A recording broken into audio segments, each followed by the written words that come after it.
Sleep scientists, this stuff fascinates me actually say that we dream approximately 1.5 hours every night, which means that our brain gives us 5 to 6 dream cycles in a night's sleep. Now, we don't remember them all, and we're not sure at all why we ever remember any of them. It's actually more of a miracle that we remember one than that we don't remember all 6. Maybe to the point that it's why we have a long and storied history of taking dreams seriously as human beings. This isn't just a Jewish thing or a Christian thing, by the way. We take it serious because it's happening every night.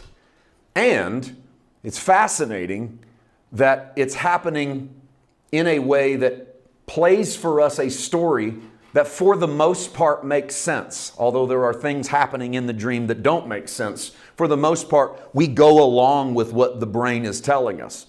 And in that dream sequence, scientifically, our brain is running a series of simulations. Simulations based on information we gave it during the day and information we've given it during our lifetime, which is why we encounter people from our lives and they sound like they do in the real world and they say things that might be familiar to us in the real world. But our brain runs this series of simulations and examinations, and there's some sort of reset that happens. But every now and then, it's probably happened to everybody in this room. Every now and then you wake up and go, that one was from somewhere else. That one was... And we might say it differently depending on our background, but we would say it something like this. That dream was trying to tell me something. That dream was trying to tell me something about me, or that dream was trying to tell me something about my situation. And we don't sit and dwell on it very long, but we pretty readily admit that we should probably pay attention to that. Now, why is it that we do that? I think it's because we know deep in the psychology of being human and the fact that 70 times in our Bible, a full number, dreams and visions influence people's decisions, that we at least take it serious enough to go, wow, somebody's trying to tell me something.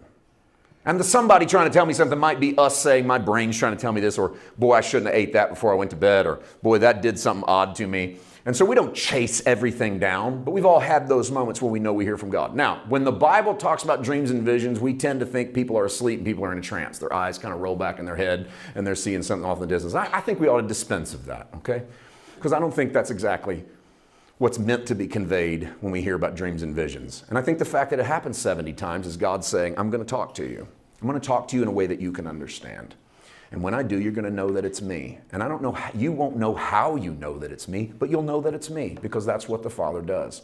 And so I truly believe that whatever situation you're going through in life, don't wait for a dream, don't wait for a vision. Listen for the voice of the Father. That's the point of the dreams and visions lesson, is that God still speaks to people. This doesn't stop when you get to the Old Testament. It doesn't even stop at the outpouring of the Holy Spirit. Like, okay, now that we have the Holy Spirit inside of us, no more need for that. The whole book of Revelation is a vision.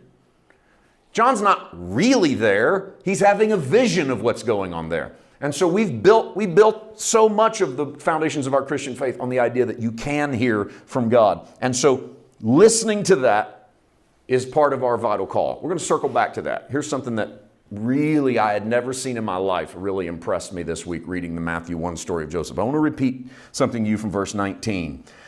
Her husband Joseph, being a righteous man and unwilling to expose her to public disgrace, planned to dismiss her quietly. Did you hear that? He was righteous and he didn't want to embarrass her, so he was going to dismiss her quietly. Now, he has the right, according to Torah, to dismiss her publicly. Okay? Torah, not only does he have the right to dismiss her publicly, he has the right to put her on public trial, according to the Torah. And do you remember John 8, when an adulterous woman is brought to Jesus who was caught in the very act, and she could be stoned to death? Joseph could dig deep. He could go looking and see if he could find enough evidence, and this could be the end result for Mary, is being stoned to death under Torah.